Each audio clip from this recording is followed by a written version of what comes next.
Hooty hoo, all my stock market gamblers. Welcome today. I'm Tall Mike. So glad you're here.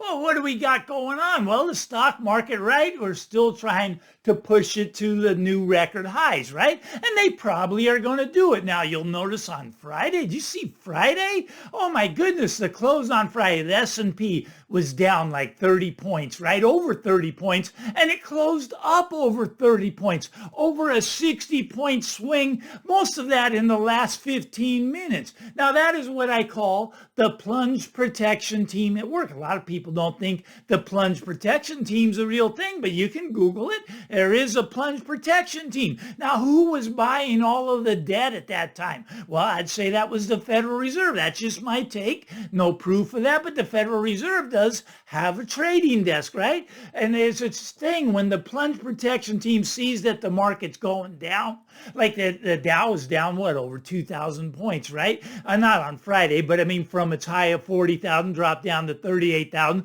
Time for that plunge protection team to come in and push the market higher. So what do? They pick up the phone. Code word is, well, it's rumored to be Woodrow. They say Woodrow, and the trading desk people start buying the whole market. Wild times. 60-point swing, most of it in the last 15 minutes. Now, can they push this market up to new record highs? Absolutely. We're in a topping out pattern, and we may not be ready to fall yet. We got to get below that 20-day, and we were below the 20-day, but they just pushed it right up on Friday, closed above the 20-day again. Now, what this is the stock market really going up, or are your purchasing power of the dollar really going down? You see, when they take printed money and go into the stock market to buy the debt, to buy stocks, well, that sends the purchasing power of your money down. And you can tell by the price of gold, right? Price of gold has been kicking the stock market's butt this year.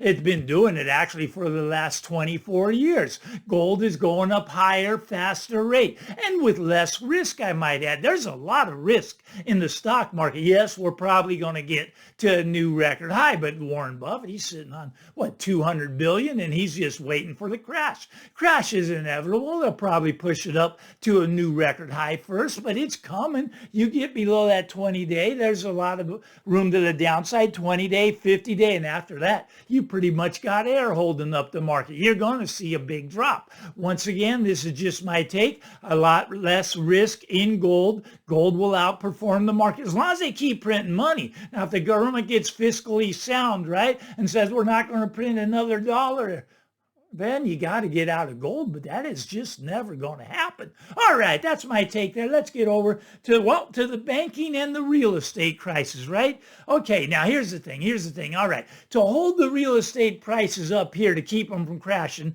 they're going to have to bail out the hedge funds, the billionaires, right? And you don't mind them bailing out the billionaires, do you? Well, let me explain. You see, the housing market is being propped up. Well, hedge funds are buying a lot of houses, right? But here's the thing. You see, hedge funds, pension funds, insurance companies, other mortgage companies, they all borrow money from the banks. And it's like somewhere between $3 and $5 trillion that they borrowed from the banking system, right? They're doing the dirty work for the banks. Okay, so they're borrowing the money at a cheap rate from the banks. They're going out and making loans. Well, the Rocket Mortgage makes loans to people with credit scores of 600 and some. That way the banks, well, we didn't make those loans, it was Rocket Mortgage. Yeah, but you loaned Rocket Mortgage the money to do it with. They're doing the dirty work. But pension funds, they're borrowing money. They're getting leverage, right? They're getting leverage. Same with the hedge funds. Hedge funds, a lot of leverage.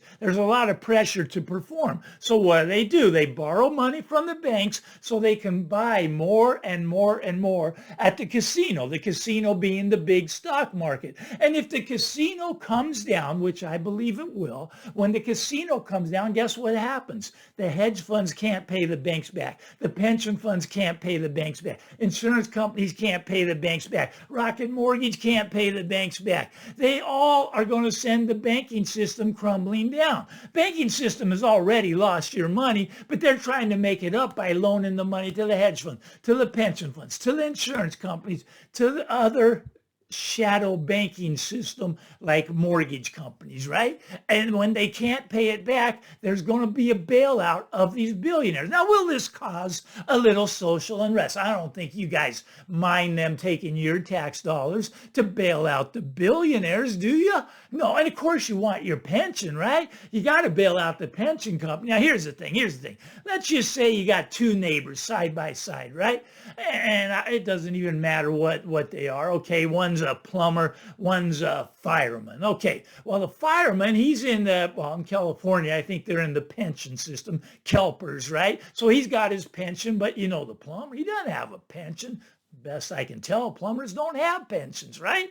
So he doesn't have a pension, but all right. So now let's say they have two kids each, right? Now the plumber, he's not a rich guy, so his kid, he didn't send them to college, didn't go to college. He's going to go into trade school and become a plumber like his dad. Okay, well, that's cool. But the fireman, he wants his son to go to college. So his son went to college, but fireman didn't have all the money to send them. So he, got all the student loans and his son went to college. So you have the plumber's son, didn't go to college. Fireman's son went to college. They live next door to each other. Well, now the bailouts, Biden says that this plumber's son, he gets to pay for this guy's college, right? And that's fair. Plumber didn't go to college. Plumber's son didn't go to college, but they got to pay for the fireman's son because he went to college, right? He went to college, got all his loans forgiven. He got to go for free at the expense of the working class, right? The plumbers. Okay. All right. So that's no problem. We've accepted that, right? We've accepted the student loan bailouts because that's what, Biden says that's what you got to do, right? You got to bail them all out. Well, now when the pension comes, right? The pensions are going to need a bailout. Right now, the plumber, he doesn't have a pension. But the fireman, he's in CalPERS. He gets his pension. He's already retired, but the plumber, he's working away. His son's working away in the plumbing business. They got a father-son plumbing business, but they got to bail out this pension for this guy. He ain't working anymore because he got a big pension. Doesn't need to work. So you guys don't mind bailing out the pension funds, do you? You don't mind paying for everybody's college, do you? You don't mind. Well, now they're going to give the billionaires money. They're going to bail out the hedge funds. Mark my words, this is coming. This is next. The reason they have to bail out the hedge funds is because if they don't, the banking system goes down, right? Now, maybe it's a good thing if the banking system comes crashing down, but this is just the direction that our country's going. Bailout after bailout after bailout. And when you get billionaires bailed out, you get the pensions bailed out. Who's bailing them out? The working class again, bailing them out. Now, I don't like that, right? I don't like that at all. I don't think it's fair. I don't think it's right. Okay, so maybe they got to take a cut in their pension. Maybe the kid has to go to work to pay back his student loans that he signed up for. Maybe we don't bail out the big hedge funds and let them go broke. I mean, we didn't learn anything from 2008, right? I mean, Goldman Sachs would have gone under, right? I mean, if we didn't bail out AIG, Goldman Sachs, there wouldn't be any Goldman Sachs. We couldn't have that, Mike. We got to have Goldman Sachs. Look, if they had let this crash back in 2008, we'd be fine by now. The thing is, they didn't let it crash. What'd they do? They printed trillions and trillions and trillions of dollars, building up the bubble bigger and bigger and bigger, building up your house prices higher and higher and higher and higher. I was talking with my buddy at church today, Brother Rich. I mean, we were talking and we got saying, how houses in our area, it comes $15,000. That's what they were selling for. That's what our parents bought them for, and in our lifetime, they went from $15,000 to $3 million. This is just my area. I live in a very rich area. I know every area is not like that. But okay, so we went from $15,000 to $3 million. So up 200 times, right? So okay, let's say your kid gets out of college. Let's say a fireman's kid gets out of college. And let's say he goes into the hedge fund business and makes a lot of money and buys his $3 million house. All right. So he buys his $3 million house. Now, in his lifetime, could this happen again? Could the $3 million house turn into $600 million house? That'd be, 200 times, right? Yeah, that's what we've done. We've already done that in my lifetime. Can we do it in this kid's lifetime? I think, is it possible? That's what hyperinflation is. See, people don't get that we are on the verge of hyperinflating. And it's very scary, very scary. What's hyperinflation? I'll just use a rough number. Let's call it 50% a year. Now, technically, I think hyperinflation is 50% a month. But technically, we'll go with it for this from this example, we'll say 50% a year. Okay. All right. So now let's say you've been working your whole life and you got your retirement saved up. You're retired now. You got $1 million. You're not worried. You're getting 5% on the bank, right? But if you go to hyperinflation, 1 year, just 1 year of hyperinflation at 50%, the $1 million turns into $500,000. Well, if we have 2 years of hyperinflation, turns into $250,000. Just 3 years, you're down to $125,000. And you know what that is? That's probably about what a loaf of bread is going to cost at that time. We have to be careful of hyperinflation. We have to be careful of the big debt bubble. We have to be careful of printing unlimited money. We have to kick these people out of Washington. They're irresponsible. They don't know how to do anything but spend. You see, what they want to do is stay in power. They don't care about you. They don't care about me. All they care about is they got to stay in power. Now, Biden can buy a vote for every student loan he pays off. Let's say he pays off a $30,000 student loan and that person goes and votes for him. He's going to pay them all off, right? Because that's buying votes. That's all he cares about. He doesn't care that he's going to bankrupt the country. They don't care. They're going to do bailouts. They're going to stay in power. That's all they want, is to stay in power. Look, we have to take our country back. At some point, you have to vote these guys out. I mean, there's a problem. Government itself has just gotten way too big. Way too big. Do you realize about 2 out of every 10 people now has a government job? Would someone please leave me a comment and tell me, what does the government produce? What does it produce?